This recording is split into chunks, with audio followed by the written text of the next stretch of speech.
আসসালামাইকুম lovely viewers, আজকে এসে চলন বিলের মধ্যে আমাদের সিরাজগঞ্জ তারা চলন বিল দেখতে পাচ্ছেন আমার চারিপাশে চলন বিলের দৃশ্যটি। তো আজকের ভিডিওতে আপনাদের চলন বিলের চারিপাশের প্রাকৃতিক দৃশ্য দেখার চেষ্টা করব, বিশেষ করে আমাদের হামকুড়িয়া সিরাজগঞ্জ তারা চলন বিল অঞ্চলটি। তো চলুন শুরু করা যাক। ভিউয়ার্স, ফাইনালি আমি এখন এসেছি চলন বিলের মাঝে। দেখতে পাচ্ছেন যে চলন বিলের বর্তমান প্রাকৃতিক অপরূপ দৃশ্যটি।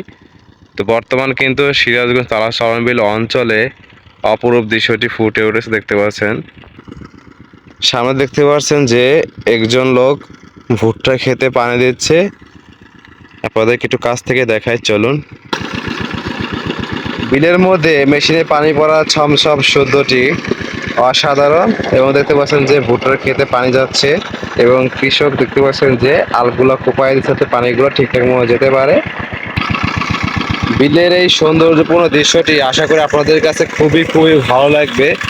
তো ভিডিওটি যদি ভালো লাগে অবশ্যই শেয়ার করবেন, আর আজকে ভিডিওটি বিশেষ করে ভালো লাগে কমেন্টস করে জানাবেন, আর আমাদের পেজটি ফলো করবেন। আমাদের হামকুড়িয়া চলনবিল অঞ্চলের গ্রামীণ প্রকৃতি।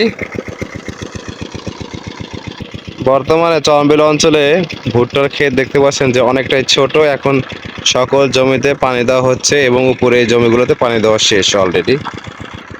এবং সামনে দেখতে পাচ্ছেন আমাদের ঢাকা এবং রাজশাহী রোড হাইওয়ে, এবং এটা হচ্ছে 8 নম্বর ব্রিজ।